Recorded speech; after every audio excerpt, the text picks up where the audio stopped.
성도 여러분 안녕하십니까? 비고드 제자 사역, 비고드 제자 운동. 오늘은 성소로 간 사람들의 이야기 27번째 시간입니다. 성서 이야기를 펼쳐가면서 여러분들과 참 신나고 재밌는 흥미있는 시간들을 많이 보냅니다. 그리고 우리 주님이 마련하신 이 복음이 그렇게 등한히 했던 구약 성경이라고 하는 그렇게 또 읽기 어려웠던 내유기에 들어있는 그런 다양한 그 예표들 가운데 이렇게 아름다운 복음이 들어있는가, 이렇게 놀라운 구속의 이치이 들어있는가를 생각하면 굉장히 정말 마음이 따뜻해지고 정말 흥미진진하는 그런 이 마음들, 설레이는 마음으로 여러분 앞에 서게 되는 이런 경험들을 고백할 수밖에 없네요. 오늘은 성소로 간 사람들의 이야기 가운데 27번째 시간이고요. 지난 시간에 이어서 이제는 이스라엘의 5대 제사들의 뒤를 이어서 매일 드려지는 제사를 통해서 하나님의 영광을 매일매일 만나는 사람들에 대한 이야기를 매일 드리는 제사를 통해서, 그래서 그 매일 드리는 제사가 하나님께로 우리를 이렇게 끌어가는, 교통하는 그 채널이요 길이라는 사실을 함께 돌아보는 시간을 가지려고 합니다. 첫 제사에 관한 말씀을 여러분들에게 드리면서 아름다운 말씀을 일러드렸습니다. 그것은 무엇인가? 우리가 성도라고 이야기할 때, 언필칭 성도라고 말할 때는 여러 가지 많은 이 성경적 용어들이 있지만 성도라고 하는 이 말은 이 시편 50편 3절로 4절에 보면은 하나님이 그 백성을 판단하려고 무단을과 하늘 아래 반포함에 이르시되 여기 나의 성도를 내 앞에 모으라 곧 제사로 나와 언약한 자로다, 이렇게 돼 있어요. 그러니까 성도란 하나님과 제사로 언약한 사람들이다, 이런 말씀이 있는 거죠. 참 아름다운 이야기입니다. 그런데 여러분, 이 제사의 핵심을 지난까지 보니까 5대 제사를 보았지만 제사의 중심이요 제사의 핵심은 다 어디에 집중되어 있는가? 예수 그리스도. 그러니까 성도란 예수 그리스도를 통하여 하나님과 언약한 자다, 이렇게 하면은 아주 이 멋진 성도가 무엇인가에 대한 정리가 되겠죠. 그리고 성도로서 살아간다는 것이 무엇인가에 대한 굉장히 아름답고 복된 의미를 우리는 이 말씀 속에서 확인할 수가 있겠습니다. 이 언약한 자라고 하는 말씀을 들을 때 제사와 언약되니까 그리스도와 언약돼 있고, 또 피와 언약된 거니까 예수님의 보혈과 언약됐다. 이럴 때 우리는 출애굽 24장 3절로 8절에 이스라엘 백성들을 애굽에서 데려오셔서 시내 광야로 이들을 데려가신 다음에 하나님께서 이스라엘 백성들을 불러내신 다음에 언약을 반포하십니다. 그 언약을 반포하신 다음에 백성들이 아멘 아멘 할 때 모세가 청년들에게 뭘 하는가?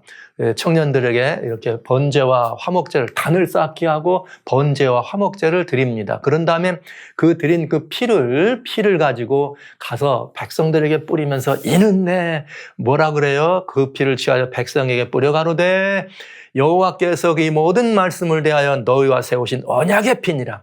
사실 지금까지 저희들은 이 피를 뿌리는 일을 보았어요. 보시면 당분에 담고 반은 단에 뿌리고 또 반은 어떻게 성도들에게 뿌려서 이는 무슨 피다? 언약의 풀이다. 언약의 피다. 그러니까 여러분, 예수님의 보혈은 죽으심만을 의미하는 것이 아니라 다시 살아나서 백성들에게 뿌려짐으로 말미암아 다시 살아나는 것을 의미하는 거예요. 백성들이 나와 함께 죽고 나와 함께 살아간다고 하는 굉장히 아름다운 이야기를 우리가 여기서 볼 수 있어요. 이게 언약의 제사. 근데 여기 들어져 있는 제사로 언약했다 할 때 이 제사라고 하는 말은 죄바흐, 희생물을 올려드린다, 이런 뜻이 되죠. 그런데 제단은 또 뭐냐?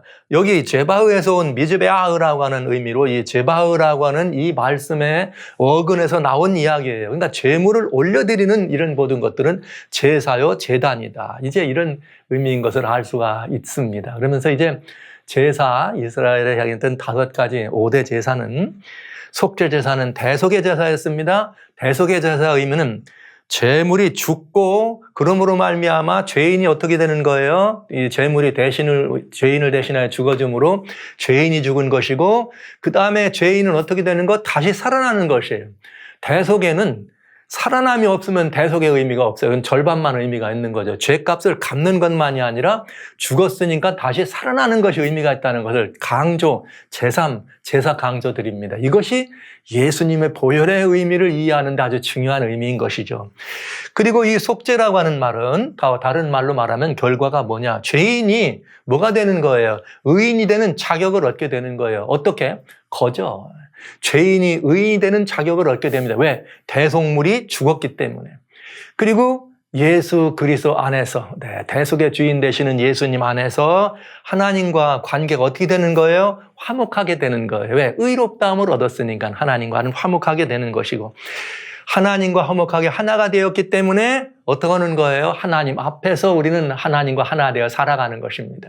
이 삶이 너무 아름다워서 그 하나님께 받은 은혜를 우리의 삶을 통하여 고백하고 감사하고 기뻐하고 누릴 때 우리 마음을 올려드리는 제사가 바로 화목제사죠. 그러니까 속죄제사가 됐고 화목제사가 됐고.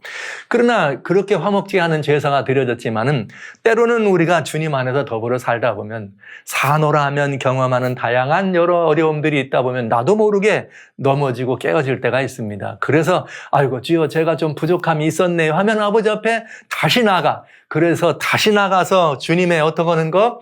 다시 한번 주님의 속죄의 공로를 힘입고 이것을 보고 중보라고 하는 거죠.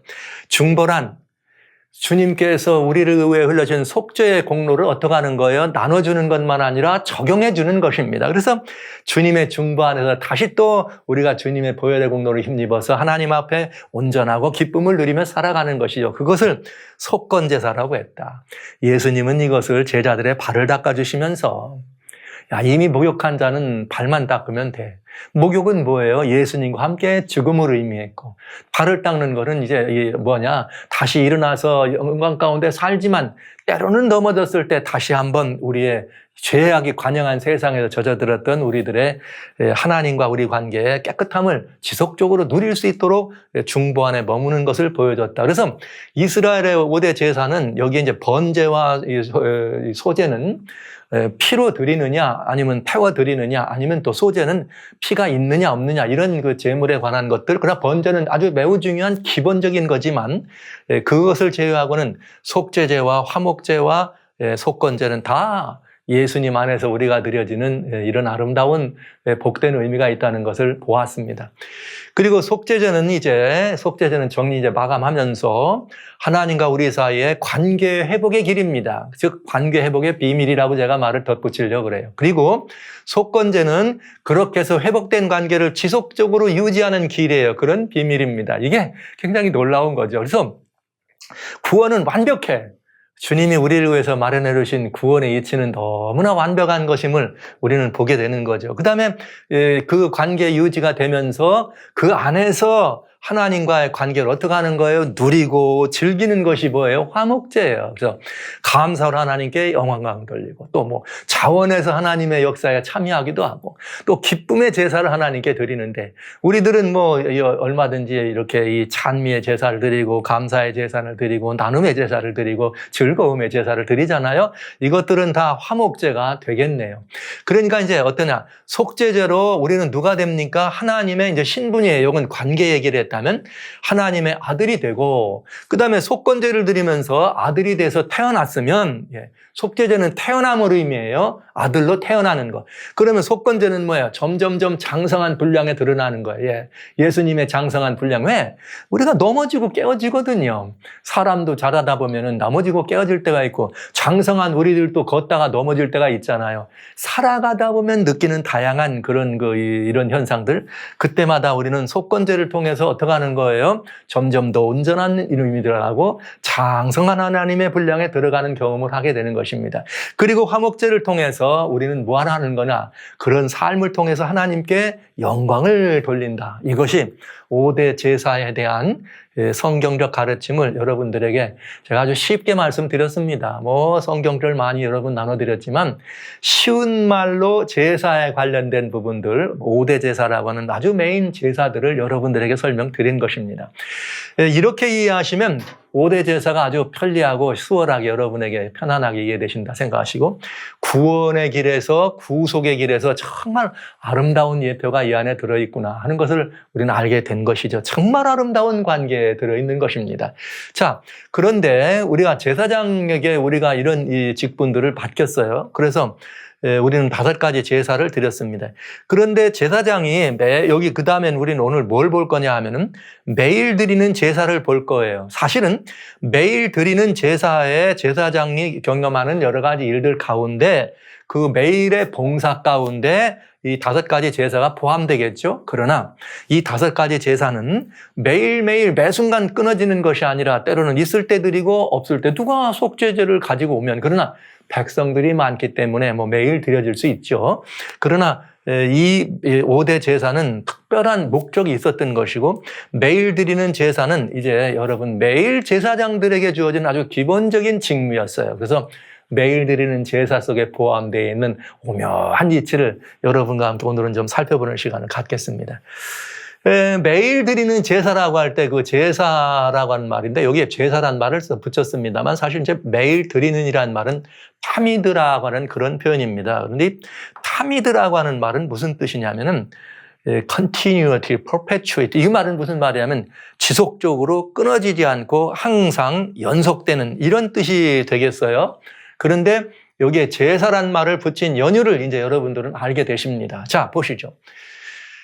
출애굽 29장 38절로 39절에 아주 근본적인 아주 이 모든 이스라엘의 성막이 세워지고 성소제도가 세워지고 제사장이 위임되고 제사장이 하여야 될 아주 가장 근본적인 기본적인 일이 뭐였느냐? 바로 이 매일 드린 제사였어요. 그런데 내가 단위에 드릴 것은 이러한데 매일 여기 나오죠. 매일 그죠? 이건 매일 1년 된 어린 양 2마리다. 근데 여기 매일 드리는 제사라는 표현을 쓴 것은 여기 매일이란 말을 썼지만 여기에 늘이라고 하는 이 타미들을 제가 이렇게 같이 믹서해서 말씀을 드리는 것이에요.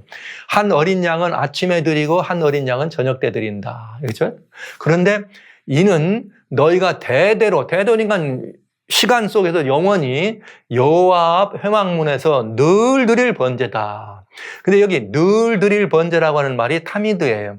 여기 매일이라고 하는 말은 요건 매일 하루하루 얘기하는 이 1일 2일 하루 이틀 말하는 매일이고 여기 말한 늘 드릴 번제다. 요거는 무슨 뜻이냐면은 요게 타미드다. 그러니까 끊어지면 안 되는 번제다. 그런데 이것이 어떻게 돼요? 대대로 끊어지면 안 되는데 어떻게 드려진다? 매일 드린다. 그래서 매일 드리는 제사라고 하는 표현을 쓴 것입니다. 그리고 이제 그러니까 매일 드리는 제사라고 하면은 늘 드릴 제사다. 이렇게 여러분이 이해해 주시면 되겠습니다. 그러니까 제사장 위임식해서 위임식에 마치면서 바로 하나님이 제사장들에게 주신 너희들이 할 일은 이런 일이야. 이렇게 말씀하신 거예요. 제사장에게. 그래서 이 제사를 드리면서 어떻게 되느냐. 내가 그 회막과단을 거룩하게 하며 아론과 그 아들들도 거룩하게 하여 내게 제사장 직분을 행하게 하며 내가 이스라엘 자손 중에 거하여 그들의 하나님이 되리니 참 아름다운 일입니다. 이 제사를 드리는 이 직분 속에 포함된 의미를 설명하는 거예요. 내가 이스라엘 자손에 거하면서 그들의 하나님이 된다. 그 다음에 또 그들은 내가 그들의 하나님 여호와로서 그들 중에 거하려고 그들을 애굽 땅에서 인도해낸 줄을 알리라. 나는 그들의 여호와니라. 뭘 통해서? 매일 드리는 제사를 통해서 이렇게 한다 이 말이에요.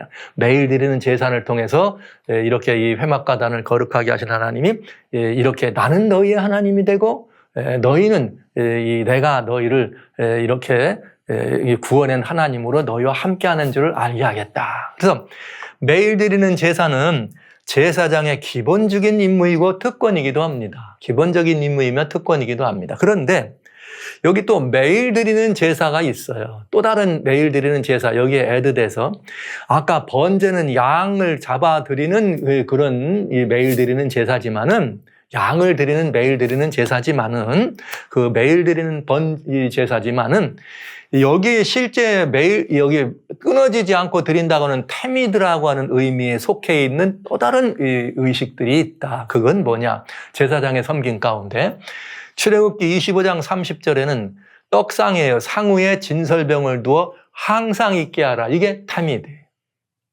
그러니까 성소의 첫째 칸에 있는 진설병 떡상은 어떻게 하라? 떡에 항상 있게 하라.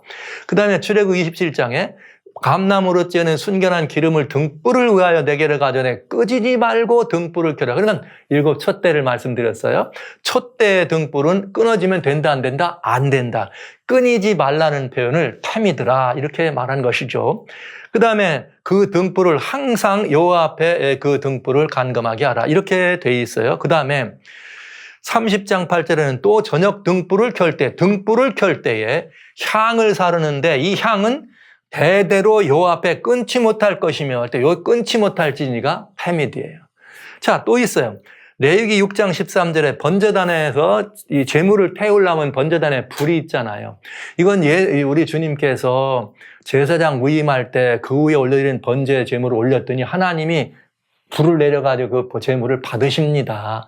그때부터 번제단에 불이 있는데 이 불은 끊이지 않고 단 위에 피어 꺼지지 않게 할지니라. 그러니까 마당에 있는 번제단의 불도 끊어지면 안 돼요. 이게 뭐라고요? 타미드다. 이렇게 돼 있어요. 그러니까 끊임없이 이렇게 해야 될 일이 있는데 끊어지면 안 되는 것들이 있는데 진설병에 떡상에 떡을 올리는 것, 그 다음에 순금 등대 7가지 촛대에 불이 꺼지지 않도록 하는 것, 금양단 위에 향이 꺼지지 않고 항상 향이 올라가도록 하는 것, 번제단의 불꽃이 꺼지지 않고 항상 있어야 되는 것, 이것이 항상 끊어지면 안 되기 때문에 이것을 타미드라 그랬는데, 역시 여러분 하나님께 우리가 양을 드리고 염소를 드리고 송아지를 드립니다. 그것만이 아니라 또 물론 진설병 떡처럼 제사로 이렇게 그 떡을 드릴 수 있습니다.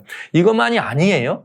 우리가 사실은 성서 안에서 진행되는 그 여러 가지 다양한 섬김들도 그게 다 뭐다? 제사입니다. 그래서 여기에 매일 드리는 타미드지만 원래 타미드 안에는 제사란 말은 없지만 이런 모든 것들까지라도 다 하나님께 드리는 올곧은 제사장의 마음이 그렇게 드려지는 섬김이라는 의미로 제사란 말을 붙여도 무방하다. 그리고 훨씬 타미드의 의미는 더 우리들의 마음에 와닿게 된다. 그러니까 여러분 원래는 타미드가 매일 드리는 끊어지지 않는다는 뜻이지만 제사란 말을 붙여서 그 의미를 더 우리들에게 확연하게 가다하게 하도록 했다. 이제 이런 것들이 지금까지 교회 안에 있는 우리들의 그 선진들, 선배님들 많은 그 믿음의 이런 귀한 이런 분들이 우리들에게 그렇게 가르쳐 준 것을 보면서 훨씬 은혜로운 이해가 될 수가 있었습니다. 자, 그러면 이제 이 매일 드리는 제사는 대단히 여기에 어떤 규례가 있느냐. 매일 드리는 제사에도 중요한 규례가 있어요. 꼭 이거는 해야 되는데 뭐냐.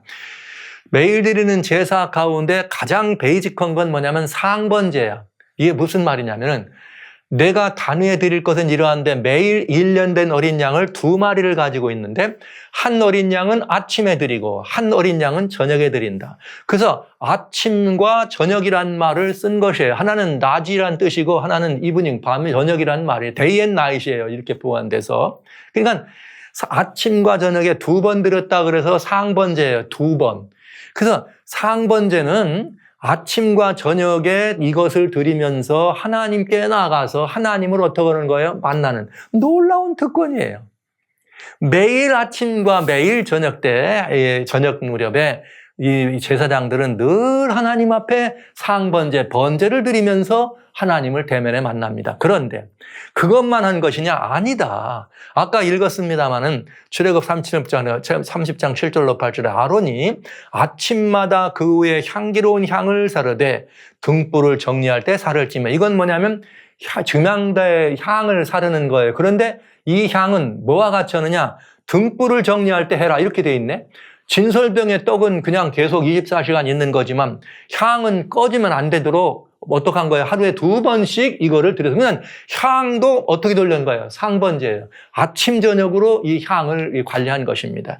그래서 또 저녁 등불 켤 때 향을 올려라. 그러니까 낮에 올릴 때 활리고 저녁에 등불 켤 때 한 거니까 역시 향이나 또 뭐예요? 등불도 뭐예요? 상번제가 되더라. 그러니까 이건 아침 저녁으로 드려야 되는 매우 중요한 하나님을 향해 올려드리는 제사였다. 그런데 여기 이 번제는 지난번에 드렸던 5대 제사와는 조금 다른 속성이 있어요. 왜 그런가?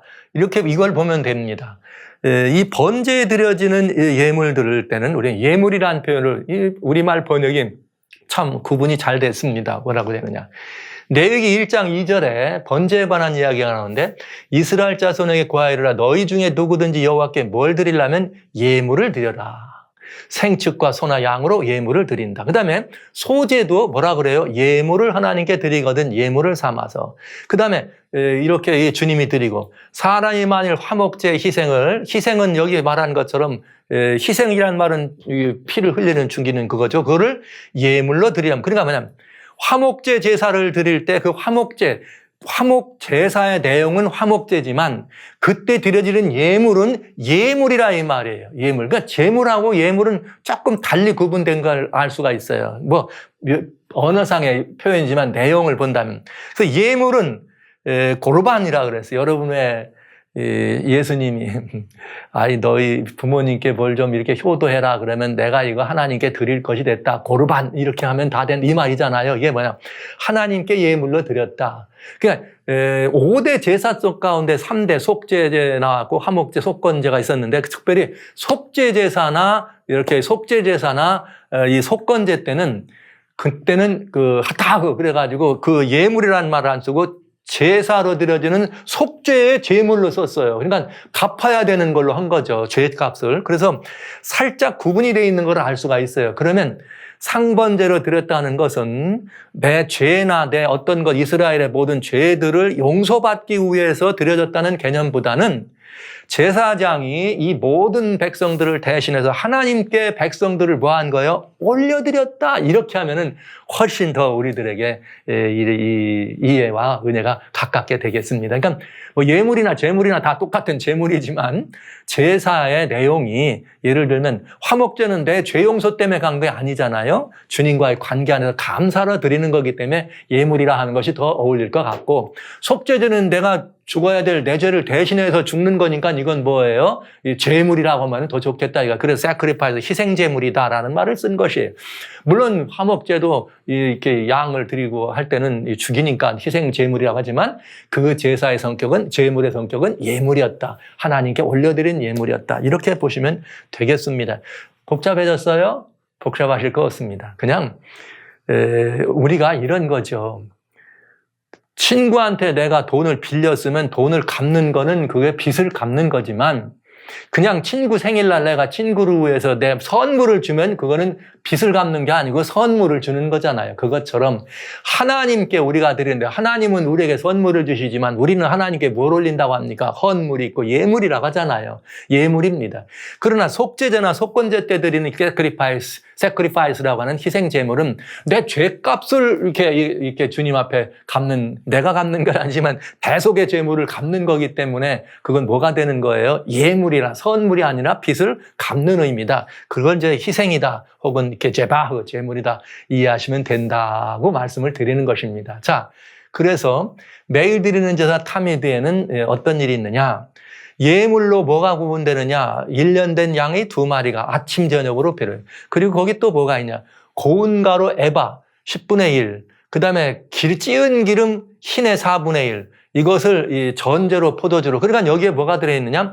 번제가 있고 고운 가루로 드리니까 뭐가 있어요? 소제가 있고 또 포도주가 있으니까 전제가 있네. 그러니까 아침에 드리고 저녁에 드리는 상번제 속에는 이 모든 제사에 이것들이 다 들어가 있어. 그 제사 형식에 피로 드리는 제사, 또 뭐로 드리는 가루로 제사를 드리라. 그다음에 부어 드리는 제사가 다 들어있다. 그러니까 전체로 하나님 앞에 이 모든 것 올려드리는 헌신과 헌물과 그런 우리 마음을 하나님께 올려드리는 그런 제사인 것을 알 수가 있겠네요. 얼마씩? 하루에 2번씩.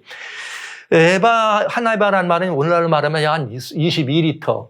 흰은 3.66리터니까 한 흰은 뭐 한 1개롱 정도 된다 보시면 되겠고요. 이거 22리터니까 말로 말하면 그저 이 한국의 한 말 정도 된다 이렇게 보시면 되겠어요. 그런데 이 예물을 올릴 때 예물만 아침 저녁으로 드리는 것이 아니라 그때에 뭐 떠야 되느냐? 진설병 떡상에 떡이 늘 있는 것을 관리해야 되고, 촛대 등불을 관리해야 되고, 향단의 향불을 관리해야 되고, 번제단의 불을 어떻게 꺼지지 않도록 하는 일을 한다. 그래서 이 예물들은 다 뭐가 됩니다? 상번제가 된다. 태미드다. 이렇게 이해하시면 뭐 약간씩의 이렇게 형식적인 차이가 있지만 이해하시는 데는 매우 단순하게 이해가 되겠습니다. 그리고 태미드는 절대로 대대로 끊어지면 안 된다 이거예요. 대대로 끊어지면 안 되게 성소에서 제사장들이 지르는 아주 매우 기본적인 봉사다. 이거는 속죄제나 화목제나 다른 어떤 속번제보다 그냥 늘 아주 제사장이 의무적으로 드리는 기본적인 봉사예요, 봉사. 그 다음에 여기서 드려지는 매일 드리는이라고 할 때 태미든데 제사란 말을 붙인 것은 모든 섬김, 뭐 이렇게 양이나 이런 것들만 잡아서 하는 것이 아니라 등불도 관리하고 또 떡상에 떡도 관리하고 하는 이런 모든 섬김을 포괄적인 의미로 보았을 때는 뭐라고 부를 수 있다? 그것도 제사야. 하나님께 드리는 섬김이니까. 이런 표현으로 보시면 좋겠다. 그 다음에 제사장의 기본 직무로 아침 저녁으로 상번제로 드려진 것입니다. 또 하나는 뭐냐? 이 매일 드리는 제사는 온 회중 이스라엘을 대신해서 하나님께 나가고 이스라엘을 대신해서 하나님을 대면에 만나는 것을 의미합니다. 그러니까 이것은 제사장들에게 굉장히 중요한 특권이에요. 그리고 물론 제사장 자신도 하나님을 대면하는 특권이지만 제사장이 나가는 것은 이 모든 회중을 대표한다 하는 것을 우리는 알게 되는 것이죠. 굉장히 귀한 특권이 있는 것을 압니다. 그래서 태미드는 제사장의 아주 고유한 섬김이에요. 잘 기억해 두세요. 제사장이란 말 잘 기억해 두세요. 그리고 하나님과 교통하는 뭐가 있다? 의무와 특권이기도 하다. 자, 매일 해야 되니까 의무지만 그 의무를 이행함으로 하나님을 대면에 만나는 거룩한 특권을 누리게 되는 것입니다. 이런 특권이 있는 거죠. 그리고 하나님의 임재를 하나님 거기서 어떻게 하는 거예요? 늘 확인하는 거예요. 여러분, 이게 얼마나 놀라운 일입니까? 예수님을 믿고 신앙생활을 하시는 분들이 그런 말 많이 하잖아요.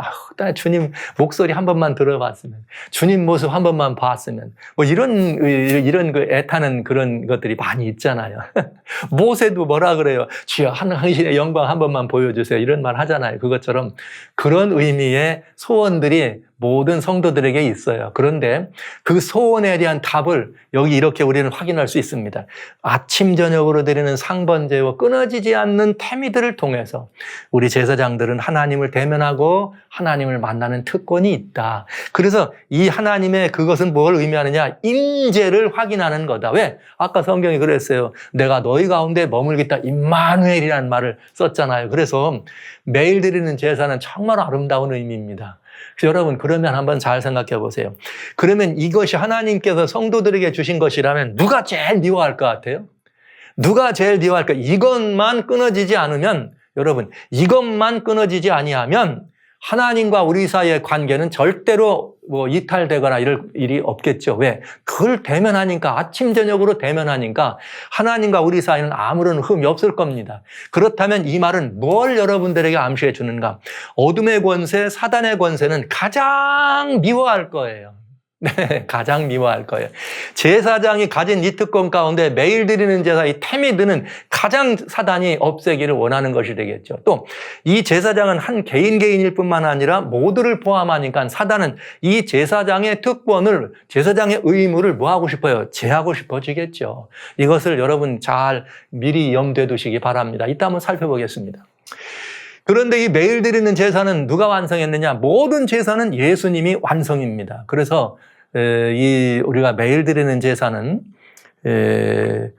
우리들이 이렇게 양을 잡아드리고 이렇게 할 때에 하나님 앞에 그냥 희생 제물이라기보다는 희생이 되더라도 하나님께 올려드리는 예물이었다, 이런 의미를 했을 때 에베소 5장 2절에는 예수님께서 너희를 사랑하신 것 같이 너희도 사랑 가운데 행하라. 그는 우리를 위하여 자신을 버리사 향기로운 제물과 생축으로 하나님께 드려시느니라. 이게 번제로 드렸다. 번제는 아까 뭐라 그랬어요? 너희가 번제로 하나님께 예물을 올리려면, 번제의 예물을 올리려면 생축과 이렇게 하나님이 말씀하시잖아요. 살아있는. 그것처럼 사도 바울은 예수님이 우리들을 향한 번제 제물, 향기로운 제물로 하나님께 드려졌다. 온전히 전체로 드려지는 번제는 완전한 헌신과 희생을 의미했어요.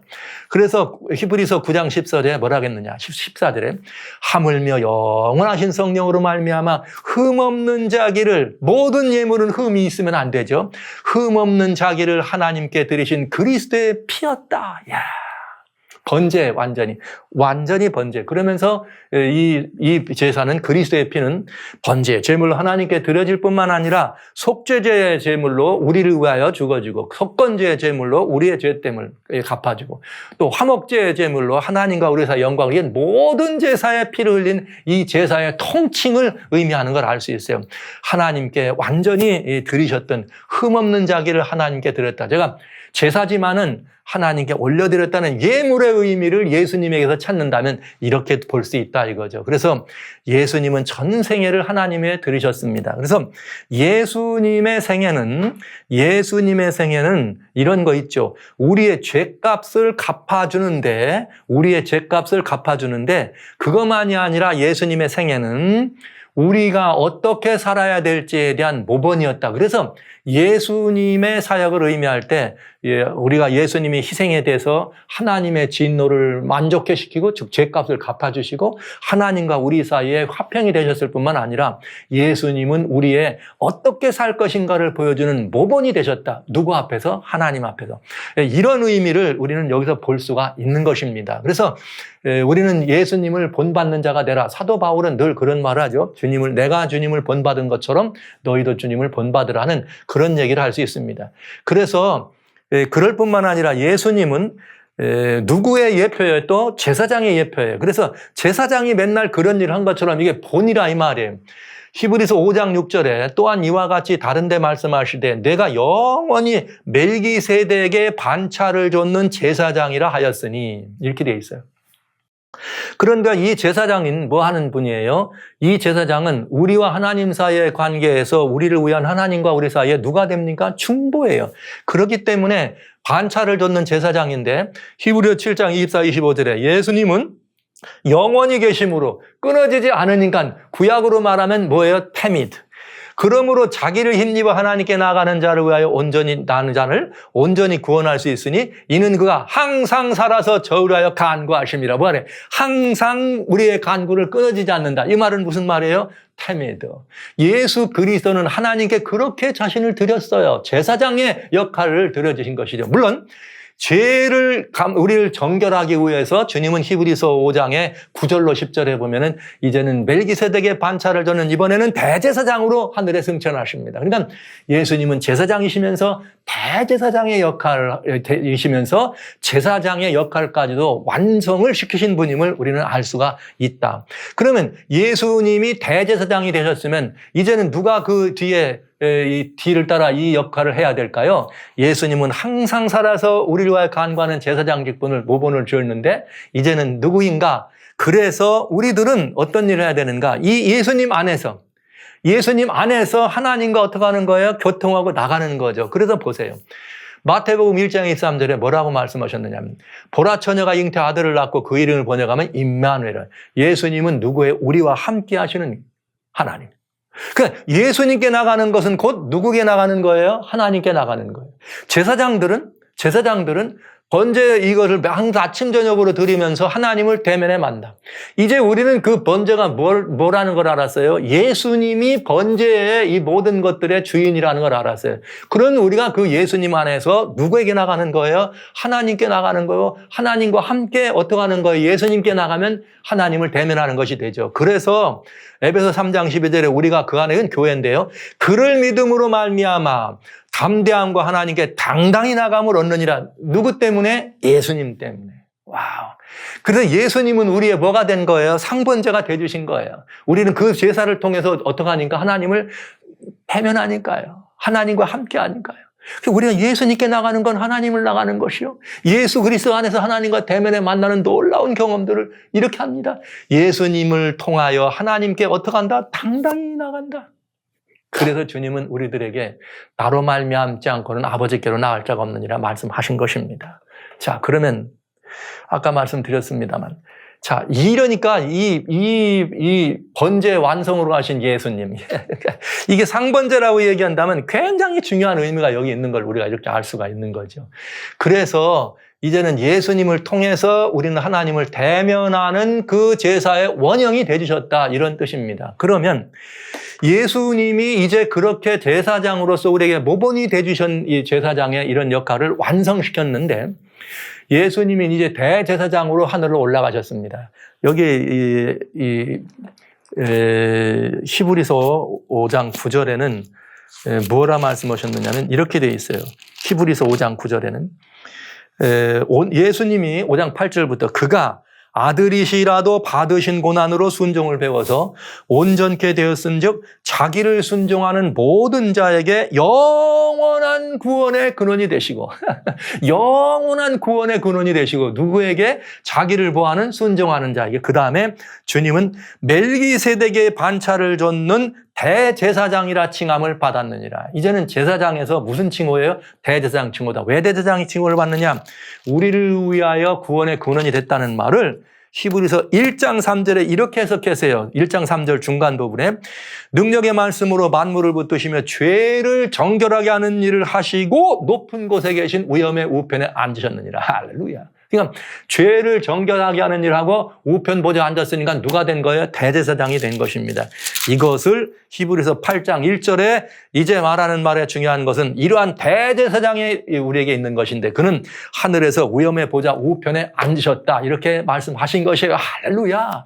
우리의 모든 값을 갚으셨을 뿐만 아니라 우리가 행하고 살아야 될 모든 것들의 본이 되신 주님께서 이제는 영원한 이 제사 직분을 마치시고 제사로 드리시고 제물로 드려주시고 대제사장에서 승천하셔서 올라가셨다. 그러시면서 보시죠. 계시록 1장 6절에 그 하나님 아버지 하나님을 위하여 우리를 나라와 제사장으로 삼아 주셨어요. 그러니까 이제는 멜기세덱의 반차를 쫓아서 예수님이 제사장으로 계시다가 죄를 정결하게 하는 일을 하시고 대제사장이 되시면서 그 다음에 제사장 직분을 누구한테 맡겨요? 우리한테 맡겼다, 이 말이에요. 우리한테.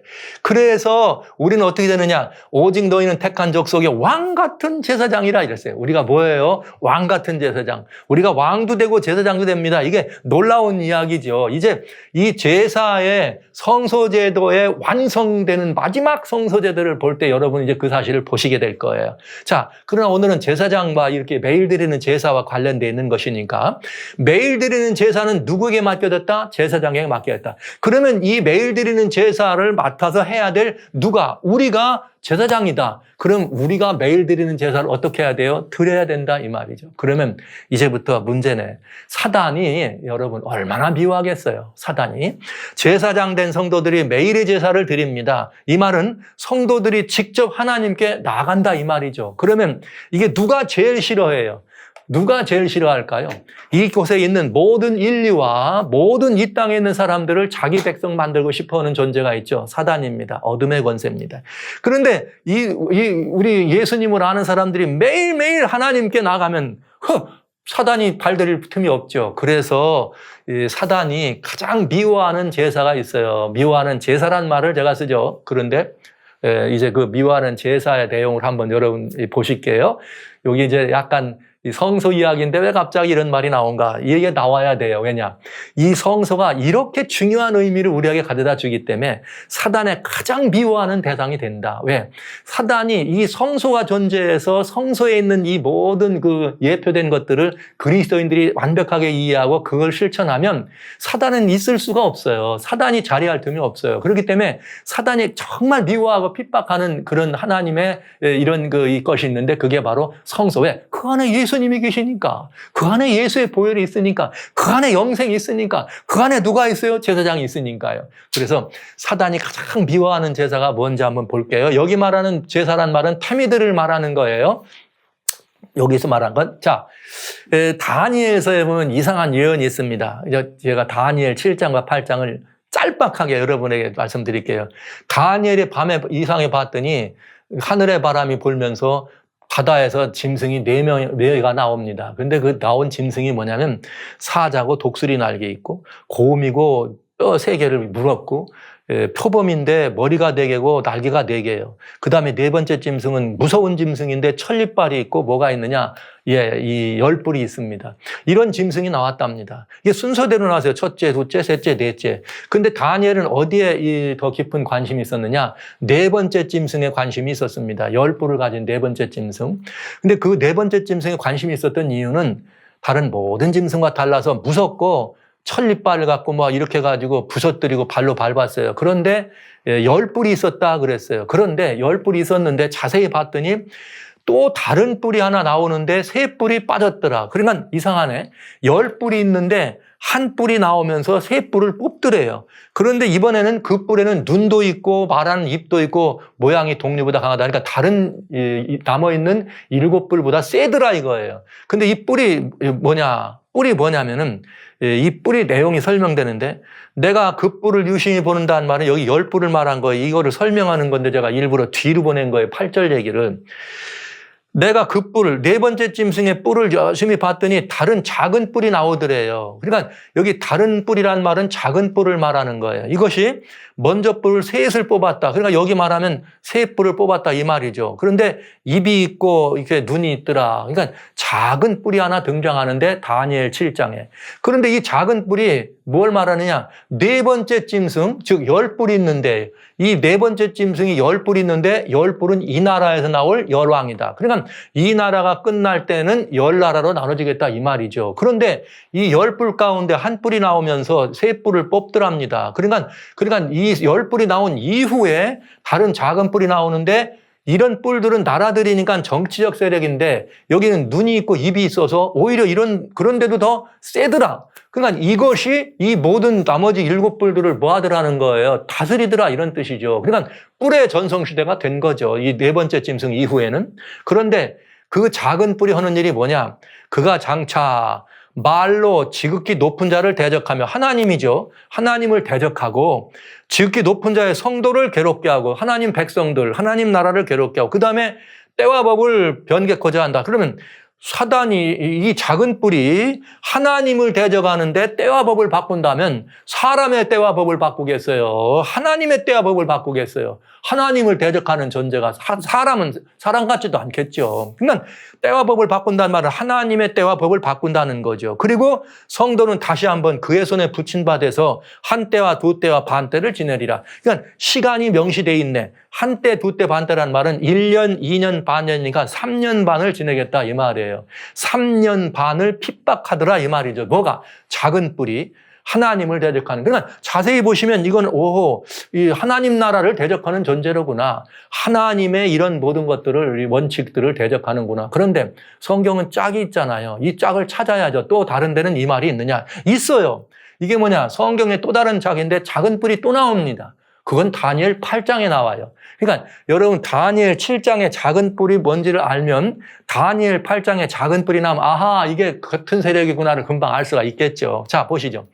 다니엘 8장에는 양이 나오고 염소가 나와. 근데 이 성경 속에는 여러 짐승들에 관한 이야기가 나오는데 짐승들 가운데 하나님의 제사로 올려지는 짐승은 양, 염소, 소잖아요. 비둘기. 그러니까 여기 양이 나오고 염소가 나온다. 그리고 다른 짐승은 없다 말하면 요거는 종교적인 얘기 같다. 금방 우리가 암시될 수 있어요. 근데 양이 나오고 염소가 나왔는데 염소가 양을 이긴 다음에 수염소가 강대에 가더니 끈 뿔이 꺾이고 대신 현저한 뿔렛이 하늘을 향해 나더라. 그러니까 어떻게 된 거예요? 한 염소가 있었는데 염소가 뿔이 하나가 이렇게 꺾어지면서 그 가운데 또 작은 한 뿔이 나와가지고 4개가 나오더라. 그런데 4개가 나왔는데 그중 하나에서 또 작은 뿔 하나가 나더라. 또 뭐가 나와? 작은 뿔이 나오네. 그러면서 이 작은 뿔이 점점점 커져가지고 하늘 군대 아까 다니엘 7장은 누구를? 하나님을 대적하더라 그러더니 이번에는 하늘 군대에 미칠 만큼 커져서 군대와 별 중에 몇은 땅에 떨어지고 짓밟더라 이런 말이 나오네요. 그러니까 다니엘 8장은 양과 염소의 싸움이었는데 이 염소가 뭘 의미했느냐? 염소는 헬라를 의미한다. 설명이 돼 있어요. 바로 성경에. 다니엘 8장 21절에 털이 많은 수염소는 곧 헬라 왕이다. 그러니까 그리스를 말한 것입니다. 그런데 이 그리스가 왕이 현저한 뿔 하나가 있었는데 이 뿔이 꺾이니까 네 뿔이 나오더라 이거예요. 네 나라로 나눠진다 이 말이죠. 그런데 나눠질 즈음에 그 중에 한 곳에서 작은 뿔이 나오더니 점점 커지더라. 그러면 이게 뭔가 우리는 금방 이해할 수가 있겠죠. 점점 커지더라. 그래갖고 하늘 군대에 미치더라. 그러면 다니엘 7장에는 네 짐승이 나왔는데 뭐가 나왔어요? 네 짐승 가운데 사자는 바벨론이다. 다 아는 얘기니까 제가 이렇게만 얘기하는 다 아시는 얘기니까. 곰은 페르시아. 기독교는 모두가 다 이게 바벨론이고 페르시아라는 걸 모르는 교회는 아무 교회도 없습니다. 이거 모르시면 다니엘에서 다시 공부하셔야 돼. 여러분 꼭 한번 보시기 바랍니다. 그 다음에 이 페르시아가 되고, 그 다음에 표범은 뭐예요? 헬라예요. 그러니까 이 염소가 헬라란 말은 여기선 표범이 되는 거가 딱 나오겠네요. 근데 머리가 넷이란 말이잖아요, 표범이. 근데 여기 뿔이 넷이니까 이 나라에서 네 나라가 나눠졌는데 네 번째 나라는 로마였다. 이건 다 아는 얘기잖아요. 로마는 근데 어떻게 된다? 10뿔이 있다. 10나라로 나눠지더라. 근데 실제 역사가 증명해 줬잖아요. 근데 여기에 그런 다음에 그 뿔 중에서 하나가 나오더니 작은 뿔이 하나님을 대적하는 뿔인데 이거는 작은 뿔이 나오더니 점점 커져가지고 하늘 군대에 미칠 만큼 대적하더라. 이렇게 됐네요. 거기 또 중요한 거는. 거기 뭐라 했냐면 이 작은 뿔이 어떻게 되냐면 스스로 높아져서 군대의 주제를 대적하며 여기 군대의 주제라고 한 말은 여기 이제 이 예수님을 의미하는 겁니다. 예수님을 대적하며 그에게 매일 드리는 제사를 즉 예수님에게 매일 드리는 제사를 제하해버리고 그의 성소를 헐더라. 예수님의 성소를 헐더라 이 말이에요. 그 다음에 범죄함을 인하여 백성과 매일 드리는 제사. 지금 여러분 성소 얘기가 드디어 등장하기 시작합니다. 다니엘 8장에서는. 그러더니 매일 드리는 제사 또 두 번째 매일 드리는 제사가 그것에게 붙인 바 되고 진리를 땅에 던지며 자유로 행하며 형통하더라. 이렇게 나왔네요. 와우. 그러니까 지금 우리는 이상한 모습이지만 작은 뿔이 다니엘 7장의 작은 뿔과 다니엘 8장의 작은 뿔이 결국은 같은 세력이구나. 근데 하는 일이 좀 다르더라. 하는 일이 다른데 다니엘 8장에 나오는 작은 뿔은 주로 성소, 하나님의 뭐에 대한 거예요? 성소니까 구원의 이치고 예수님이고 복음을 구속의 이치를 지금 작은 뿔이 유린하는 거잖아요. 이 지금 작은 뿔이 누구의 대리자냐? 이거 말할 것도 없이 사단의 지상 대리자인 것이고요. 그래서 다니엘 7장과 작은 뿔과 다니엘 8장의 작은 뿔은 같은 세력이다 하는 걸 우리는 알 수가 있습니다. 그런데 여기에 매일 드리는 제사가 나오더라 이 말이에요. 성소를 무너뜨리게 하더라 이게 나온다 이 말이죠. 그러면 이 작은 뿔이 아까 어디서 나왔어요? 헬라라고 하는 말은 그리스잖아요. 그 다음에 네 번째 나라는 다니엘 7장에서는 로마라고 하는 네 번째니까 로마 이후시잖아요. 로마 이후. 그런데 거기에 뭐가 나와? 매일 드리는 제사를 제하고 여기 성소를 헐더라. 그러면은 다니엘 7장의 작은 뿔은 뭐냐?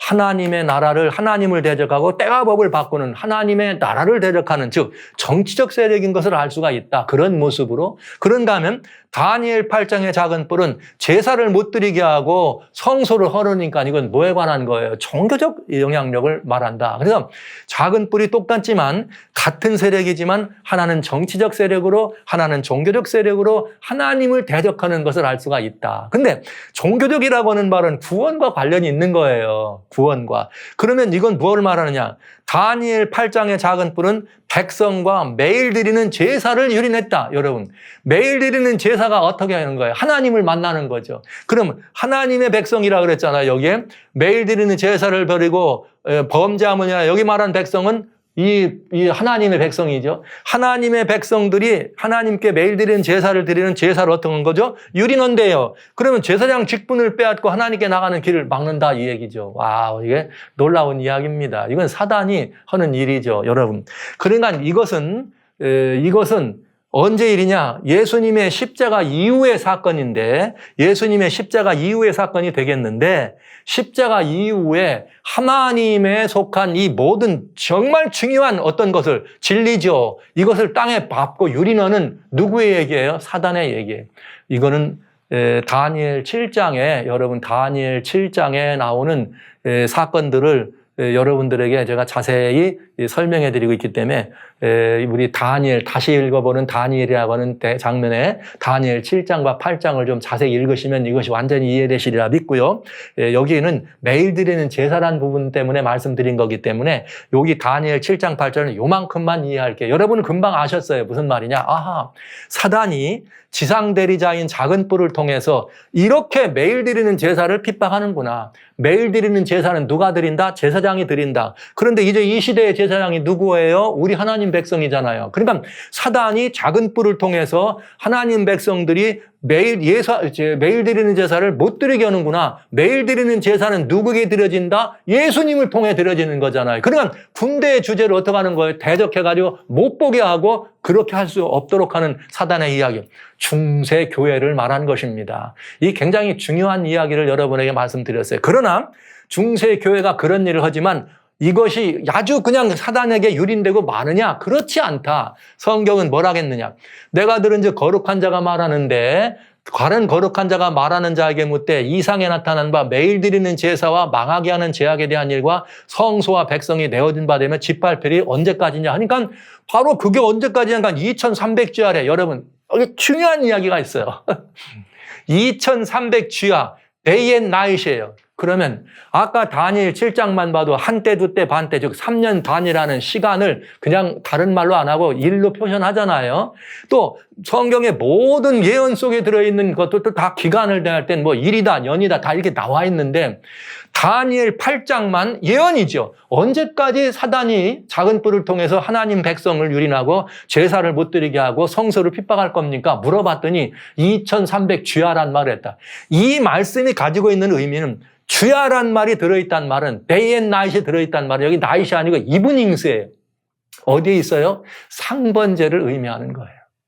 매일 드리는 상번제, 즉 매일 드리는 아침 저녁으로 드리는 매일 드리는 제사를 2300번이라 이런 말이죠. 상번제가. 그러니까 이것을 예언의 1일을 1년이라고 한다면 2300년이라고 하는 기간이 될 수 있는 것입니다. 그러니까 뭐가 관련되어 있는 거예요? 성소요. 매일 드리는 제사와 관련되어 있다는 것을 알 수가 있어요. 그래서 여기 매일 드리는 제사가 언제까지 유린됩니까? 했더니 2300주야란 말은 2300번이란 뜻이잖아요. 예를 들면 이게 굉장히 중요한 오묘한 것을 우리는 알 수가 있습니다. 그러니까 여기서 300주야까지 그때가 성소와 정결함을 여기 정결하게 한다는 말은 니츠다크란 뜻이거든요. 니츠다크란 말은 to be restored, 회복된다. 맞지요?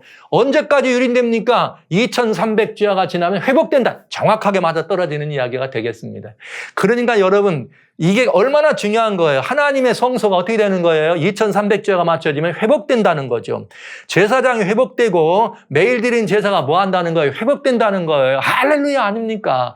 하나님께 나가는 특권이었어요. 이건 의무였어요. 이걸 못하게 막았는데 사단이 작은 뿔을 통해서 지상권세를 통해서 막았는데 하나님이 어떻게 한다? 이거 다시 그때 가면은 다시 회복된다는 거죠. 완전히 하나님께 나가는 길이 열린다는 것 아닙니까? 완전하게. 유린된 성소 진리가 회복되고 유린된 하나님의 제사장 직분이 회복되고 즉 없어뜨린 것은 아니지만은 사단에 의해서 유린된 것들이 회복된다 이런 뜻입니다. 와 놀라운 이야기입니다. 2300주야라는 말은 이제 2301이 되겠죠. 상번제니까 하루에 2번씩 들어지는 거니까 그래서 day and night 주야인데 예언의 1일을 1년으로 보는 게 있고 예언의 1일을 1년이 아니라 그냥 하루로 보는 해석이 있습니다. 이건 이제 저희가 이렇게 예언의 파노라마 이런 시간엔 종종 말씀을 드립니다만은 성경 가운데는 1일을 1년으로 보는 연일 원칙이 있어요. 근데 성경의 예언에는 늘 두 가지 길이 있습니다. 하나는 뭐냐면 그냥 실제 기간을 말씀해 주시는 예언이 있어요. 1일이다, 1년이다 이렇게 하시는 게 있고 또 어떤 예언은 1일을 1년으로 계산해라 이렇게 돼 있거든요. 그래서 1일을 1년으로 계산하라고 하는 말은 여러분 아시는 것처럼 출애굽 40일 동안 너희 가서 이렇게 정탐하고 오더니 그랬지 1일을 1년으로 해서 40년 광야 생활한다.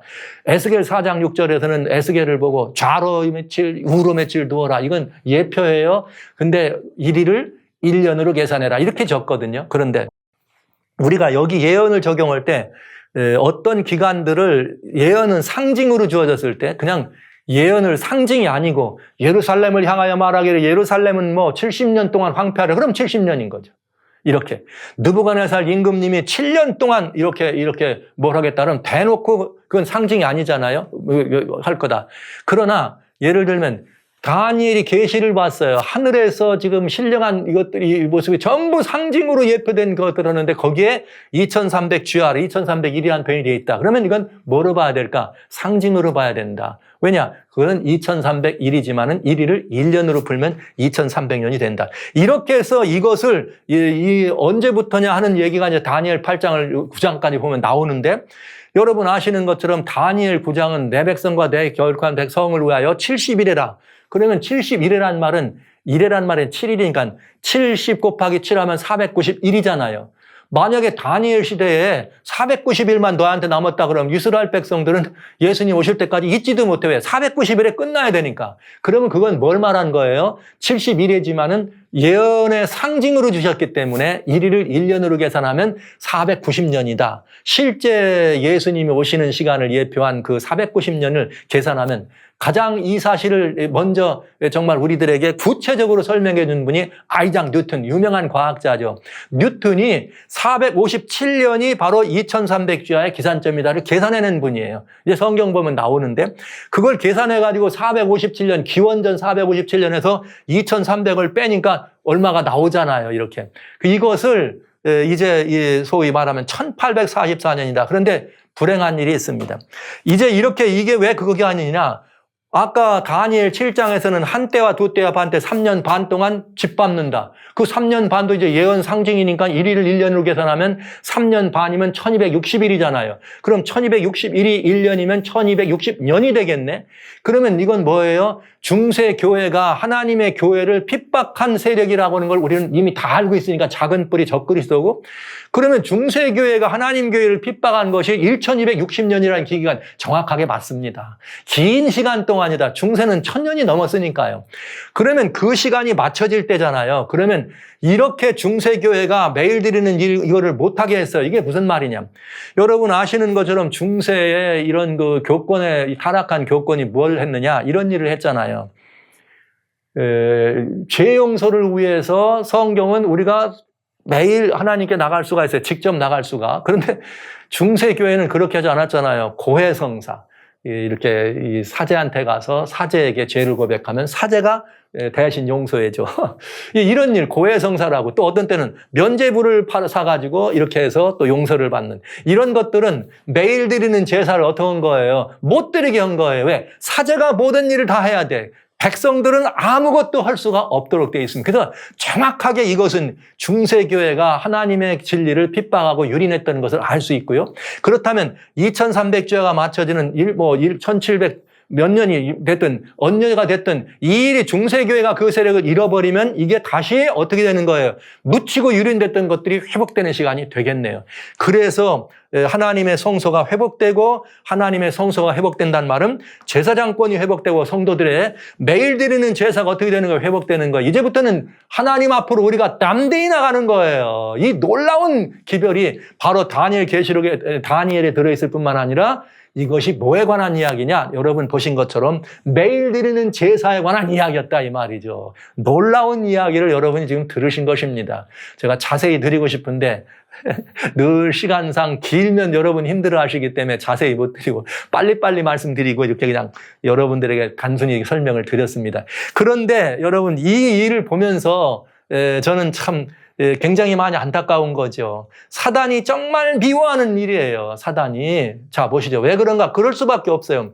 계시록 5장 10절에 보세요. 계시록 5장 10절에 보면 새 노래를 노래하여 책을 가지고 인봉을 떼기 합당하도다. 이건 계시록입니다. 그랬더니 무슨 말이 들어가는가 보세요. 예수님 얘기. 사람들을 피로 사서 하나님께 드리시고 아까 계시록 1장 5절 얘기해요. 우리 하나님 앞에서 나라와 제사장을 삼으셨으니 누가? 우리가.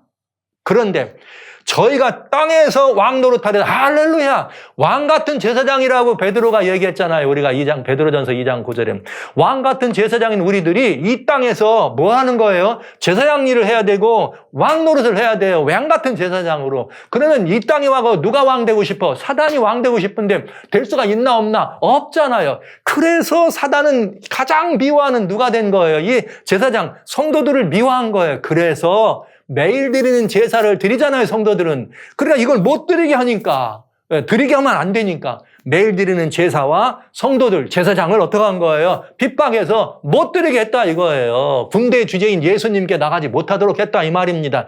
너무나 분명한 성경의 이해를 우리는 하고 있는 거죠. 그러니까 성경을 자세히 보면 구속의 이치에 조금도 흔들림이나 요동할 이유가 없다는 걸 우리는 알 수가 있습니다, 여러분. 성도들은 이 땅 위에서 왕권과 제사장권을 가지고 있습니다. 왕권과 제사장. 성경이 분명히 왕도로 탄다 그랬어요. 왕도로 탄다고. 그래서 사단은 바로 이 특권을 뭐 하고자 한 거예요? 빼앗고자 한 것이에요. 그 얘기가 다니엘서에 들어있다 얘기죠. 그 얘기가 어디 있다? 계시록에 들어있다. 그런데 그것이 마지막 때에 어떻게 된다? 다시 회복된다 이거예요. 뭐가? 사단의 이 역사가 회복해서 다시 한 번 이 일을 못하도록 하는 것이 바로 계시록 13장에 나오는 새끼양 같은 짐승을 통해서 하는 이와 연합되어 있던 짐승의 우상과 짐승의 묘를 강조하고 우상에게 경배하게 하는 사건이 되겠습니다. 사단이 가장 미워하는 것이 왜? 이 안에 예수님에 대한 모든 게 들어있으니까, 구원의 이치가 들어있으니까 사단은 힘들어하는 것입니다. 그래서 바로 그 사실을 여러분들에게 알려드리고 싶어서 다시스러 가는 배라고 하는 말을 든 것입니다. 다시스러 가는 배는 조사심판이라는 가르침을 우리 재림교회 성도님들은 가르치고 있어요. 다 모든 기독교는 아닙니다. 그러나 재림 성도의 기독교에서는 다시스러 가는 배에 들어있는 내용을 여러분들이 읽어보시면 매일 드리는 제사를 중세교회가 파였고 이거를 회복하는 것이 2300주야에 이것이 회복된 것입니다. 이제 이런 이야기들을 여러분한테 해서 놀라운 제사장의 권한을 중세가 유린했고 우리가 다시 그 제사장권을 회복하는 예수님의 십자가에서 이루어졌던 그 놀라운 구원의 이치와 권세를 회복하는 역사가 이렇게 바로 되고 있다는 것을 알려드린 거죠. 왜냐? 재림교회는 2300주야 이후에 어떻게 된 거예요? 제사장권을 회복하고 매일 드린 제사를 드려야 될 이 성도들을 그 엄청난 하나님의 복음이 있는 특권을 조사심판이라는 가르침을 가리켜서 조사심판대에다 올려놨다고요. 의인들을, 믿는 사람들을 심판한다고 이렇게 올렸다고요. 그러니까 여러분 이건 굉장히 중요한 어둠의 이런 미혹이라고밖에 말씀드릴 수가 없네요. 이 미혹에서 나와야 합니다. 재림 성도들은 이 가르침을 포기하셔야 되고요. 그래야 우리가 지금 당당하게 하나님께 나갈 수가 있는 길이 열리는 것입니다. 하나님이 이렇게 놀라운 예언을 주셨고 예언을 잘하시는 성도들인 이분에 대해서 굉장히 중요한 깨달음이 있어야 될 거라고 생각하면서 이 책은 무료로 여러분들에게 드리니까요. 제가 오늘 자세히 설명을 못 드렸습니다. 그러나 이 내용들이 여기 다 들어있으니까 여기 전화번호 이렇게 다 하셔서 여러분들이 다시스러 가는데 그냥 무료로 받아가시죠. 얼마 남지 않았어요. 많은 분들이 저희가 이 초판, 재판 다 해서 이제 거의 다 나가고 있는데 성도님들에게 아직도 무료로 드리는 거니까 여러분들이 얼른 문자로 전화를 주셔서 가져가셔서 다시 한번 살펴보시면 얼마나 매일 드리는 제사가 유린된 것이 우리들에게 아픔이고 손해였고 이 매일 드리는 제사와 우리들의 제사장권이 회복되는 것이 얼마나 놀라운 복음인가 하는 이야기를 여러분과 함께 나누도록 그렇게 합니다. 자, 그래서 이제 성도들이 이제는 이렇게 하나님께서 우리들에게 그 역사 속에서도 어둠의 권세가 이걸 이렇게 유린할 것까지 일러주시면서 마지막 시대는 다시 이것이 회복돼서 이렇게 놀라운 특권을 열어주셨으면 이제 우리가 할 일은 뭐냐? 성도들아, 이 특권을 잘 간수하는 것입니다. 뭘로요? 매일 드리는 제사라. 상번제죠. 로마서 12장 1절 이제는 제사에 관한 것들을 다시 온전히 또 볼 수 있네요. 그러므로 형제들아 내가 하나님의 모든 자비하심으로 너희를 권하노니 너희 몸을 하나님이 기뻐하시는 거룩한 산제사로 드리라. 와, 이는 너희의 드릴 영적 예배니라. 할렐루야. 여러분 이것은 우리들이 하나님께 예수 그리스도가 전 존재를 아버지 앞에 어떻게 했어요? 드린 향기로운 제물입니다. 그랬다면 이번엔 누구 차례예요? 우리 차례예요. 우리가 어떻게 하는 거예요? 우리가 우리의 모든 살아있을 이 모든 것들을 하나님 앞에 살아있는 제사로, 여기 우리 몸을 드린다는 말은 우리의 생애를 드린다는 거죠. 우리의 삶을 드린다는 거죠. 나를 죽여가 이게 아니라 우리가 우리의 전 생애를 하나님께 올려드려라. 뭐로? 번제로, 예물로 드리라 이 말이에요. 누구 따라서? 예수님처럼. 이것이 우리의 삶을 하나님께 드리는 영적 예배니라. 얼마나 아름다운 일입니다. 이것이 성도들의 특권인 것이죠. 하나님께서 그처럼 오랫동안 유린되고 짓밟힌 것을 회복해 주셨습니다. 그렇다면 지금 우리는 이걸 마음껏 누리는 사람이 되어야 안 되겠습니까? 이것이 매일 드리는 제사가 우리들에게 주어지는 놀라운 특권입니다. 그래서 항상 우리를 위해서 계신 예수님 앞으로 우리는 어떻게 돼야 되는 거예요? 긍휼하심을 받고 때를 따라 은혜를 얻기 위하여 은혜의 보좌 앞으로 나가는 거예요. 그 예수님 앞으로 항상 은혜의 보좌로 나가는 것입니다. 이건 아주 중요한 이치인 것입니다. 여러분, 거기 주님이 계시고 우리가 보좌 앞으로 나가야 됩니다. 여러분 다 은혜의 보좌 앞으로 나가라면 다 아멘 하시죠? 아멘 하셨어요. 그러나 사랑하시는 여러분 재림 성도님들은 지금 여기를 못 나가잖아요. 왜? 거기 조사 심판하고 있으니까. 지성소에서 조사 심판하는 동안은 어디를 못 들어가? 지성소에 못 들어가. 어디 있어야 돼요? 다 밖에 있어야 돼. 그러면 이게 성경과 안 맞는 얘기인데 왜 이 사실을 모르십니까? 성경은 은혜의 보좌 앞으로 담대히 나가라고 이미 십자가 열어놓으셨고 이미 열어놓았지만 사단이 이거를 못 보게 해가지고 이 앞지에서 이렇게 유린됐을 때 하나님의 은혜로 다시 회복해 주셨으니 이제는 우리가 이 말 앞에 그동안 못 나간 예수님께로 못 나간 이걸 다 해서 나가야 안 되겠습니까? 근데 은혜의 보좌 앞으로 담대히 나가려면 거기 갈 수가 없어요. 뭐 하고 있으니까 지금 심판이 진행되고 있으니까. 지성소에서 조사 심판은 지성소에서 예수님이 심판하는 동안 이 제사장들은 어떡합니까? 밖에 있는 사람들은 다 들어갈 수도 없잖아요. 지성소에. 그러니까 1844년 이후에 지금까지 지성소에 들어간 사람은 아무도 없다고 하는 이것은 정말 너무나 놀라운 비극이라. 이렇게 말씀을 드릴 수밖에 없습니다.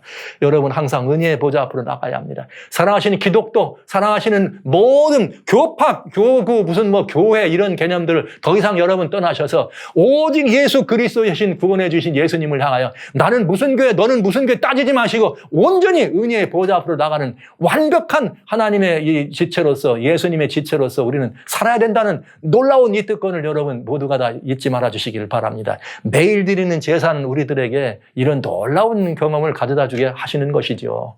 여러분에게 제가 이 말씀을 드리면서 정말 이 매일 드리는 제사가 회복되고 이것을 우리 몫이라고 하는 정말로 그냥 여러분에게 어떻게 말씀을 전해드리면 되겠습니까? 상번제를 드리는데 옛날에 유대인들 제사장들은 아침 저녁으로 이 제사를 통해서 하나님을 만났다고 해. 그 하나님을 만나는데 이제 이 제사장 이 모든 것들이 예수님으로부터 완성됐고 그 모든 특권이 우리들에게 주어졌습니다. 우리는 양을 잡지 않습니다. 우리는 거기 소재를 가지고 가지 않습니다. 등불이나 이런 것들 안 하지요. 안 하지만 여러분 아신 바대로 이미 성서를 배우셨잖아요. 그런데 우리가 하는 일이 뭐예요? 여기 매일매일 끊어지면 안 되는 일이 있잖아요. 진설병의 떡상의 떡을 항상 배설하는 떡은 말씀의 떡을 의미했습니다. 촛대는 또 여러분 예수 그리스도의 은혜의 여기 놀라운 이 영광의 이 성령의 권세를 힘입는 하나님의 그 세상의 빛된 직분을 감당하는 것입니다. 끊어지면 안 되는 이런 일들. 네, 끊어지면 안 되는 이런 일들. 근데 여기에 테미드라고 하는 것을 우리들에게 적용하면 놀라운 것들이 있어요. 성도들이 매일 드리는 제사, 즉 테미드는 제사란 말은 아까 그래서 말씀드렸습니다. 제사라는 의미보다는 끊어지지 않는 우리들의 섬김이다. 이걸 제사란 표현하면은 제가 여기 데살로니가전서 5장에 있는 말로 이 매일 드리는 제사에 대한 결론을 내리면서 모든 제사에 관한 결론을 여기서 마감을 하겠습니다. 삶과 누구에게든지 악으로 악을 갚지 말게 하고 피차 대하든지 모든 사람을 대하지 항상 선을 쫓으라. 항상. 테미드예요. 물론 용어상으로는 여기 반토때라 그래가지고 always 항상이라는 표현을 썼습니다. 이게 테미드. 또 여기 항상 여기 쉬지 말라고 하는 말은 여기 아들레이토스라고 하는 이런 말로 이것도 역시 끊임없이 범사라고 하는 말도 역시 뭐예요? 계속해서 끊어지지 않는 이런 모든 의미예요. 그러니까 테미드를 말하는 거예요.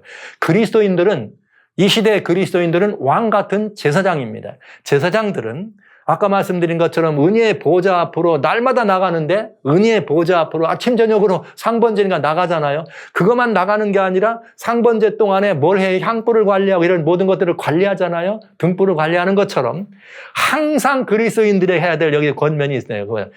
사람들은 여기 데살로니가서 5장 여기 보면은 이 15절은 빼. 그 다음에 16절부터 항시 범 이렇게 얘기하는데 더 중요한 게 있어요. 항상 뭘 좇으라? 선을 좇으라. 악은 모양이라도 버리라. 이런 말이죠. 항상 손을 좇으라. 항상 기뻐하라. 쉬지 말고 기도한다는 말 항상 기도하라. 여러분 어떻게 하면 쉬지 말고 기도하는 것입니까? 어떻게 하면? 이 말은 그럼 기도만 하면서 죽어요? 기도만 하면서 어떻게 밥 먹으면서도 기도해요? 자면서도 기도해요? 뭐예요? 어떻게 하는 것이 쉬지 말고 하는 법입니까? 자면서도 기도할 수 있습니다. 여러분, 이 말은 무슨 말이냐?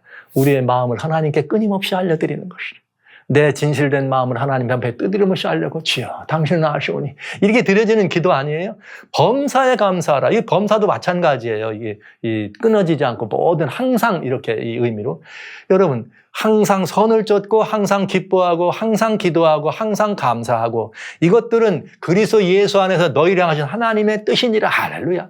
그런데 여기서 끝이냐? 아니네요. 성령을 소멸치 말며 이것도 항상 왜요? 우리는 성령 안에 있지 아니하면 그건 죽은 목숨입니다. 거듭난 생명이 아니기 때문에 거듭난 생명은 성령의 은혜로 말미암아 우리가 이렇게 성령을 받아서 새로운 피조물로 거듭난 생명은 뭐로 살아가느냐? 갈라디아 5장에 우리가 성령으로 살았으면 성령으로 행할지니라. 그러니까 성령 안에서 우리는 이 모든 이 삶을 살아가기 때문에 성령을 소멸하면 안 됩니다. 에베소 4장 30절에 그래서 우리가 이것을 소멸하게 될 때 성령은 근심하는 것이죠. 그 다음에 예언을 멸시하지 말라. 예언을 멸시하지 말라는 말은 여기 항상이라는 말은 아니지만 제가 이 말은 그냥 여기다 그냥 써놨어요. 써놓은 게 아니고 성경에 있는 말 빼지 않고 놨어요. 왜냐? 이 시대가 어느 때입니까? 이 시대에 대해서 말씀해 주시는 것은 예언이잖아요. 그러니까 이 시대를 잘 구분하려면 때를 알려면 예언을 멸시하면 안 된다 이거죠. 그래서 예언을 멸시하지 말고 오늘도 예언을 공부하니까 다니엘서에 매일 드리는 제사에 관한 이야기를 여러분들이 분명히 이해하신 거예요. 놀라운 이야기를요. 그 다음에 또 범사에 있네. 범사 여기. 범사에 헤아려 좋은 것을 취하고 항상 뭐라? 선을 쫓으라. 범사에 헤아려 좋은 것을 취하고 악은 모양이라도 버리라. 여러분 그저 그리스도인은 여기 있는 이 말씀 내가 이렇게 살라고 애써서 되는 것이 아니고 성령 안에 머물면 이 일이 어떻게 됩니다? 이루어집니다.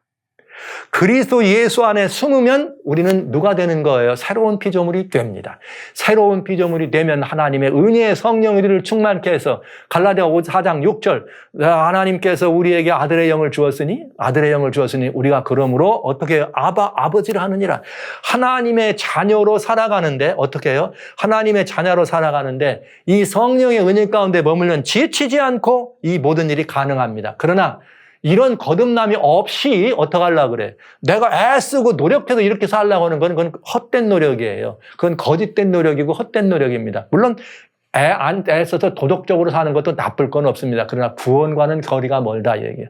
여러분 예수님 안에서 성령으로 거듭난 사람이 되면 이것을 다 이루게 됩니다. 그리고 삶이 기뻐지고 삶이 은혜롭고 여러분 아시는 좋아하시는 성령의 귀한 열매들 사랑과 희락과 자비와 양성과 온유와 오래참과 온유와 절제와 충성의 열매를 많이 맺게 되지 않겠습니까? 이런 것들이 성도가 드리는 매일 드리는 제사 페미드입니다. 제가 오늘 이 말씀을 여러분들에게 드리면서, 정말 이렇게 또 한 번 성령의 불이 저를 딱 막 이렇게 태우시는 것을 경험하네요. 여러분, 이 성경에 나와 있는 이 모든 가르침들을 이해하실 때 다양한 가르침들이 있습니다. 지금까지 배운 거나 생각하는 것과 다르다고 할 때 여러분 한 번쯤 겸손히 그 다른 것도 한번 받아보시고 그것이 말씀에 입각한 것이면 순종하시면 진리의 영을 따르게 됩니다.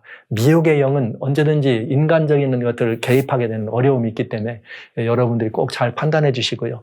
여러분과 같이 태미드 우리는 우리 자신을 하나님 앞에 뭐로 드리자? 태미드 매일 드리는 제사로 드리자는 말씀을 여러분에게 드리면서 정말 이제 이렇게 5대 제사와 매일 드리는 제사를 이야기를 마치겠습니다. 그리고 구원의 경륜인 다음에 이루어지는 절기의 속에 나타나 있는 구원의 경륜에 관한 이야기를 우리가 살펴보는 시간을 갖습니다. 성도 여러분, 우리는 태미드로 주님께 드려지는 사람으로 또 우리는 그 태미드를 하나님께 올려드리는 제사장으로 예수님의 정말 우리에게 맡겨주신 부탁하신 왕같은 제사장의 직분을 이 땅에서 신실히 감당하는 저와 여러분이 되주셨으면 참 좋겠습니다.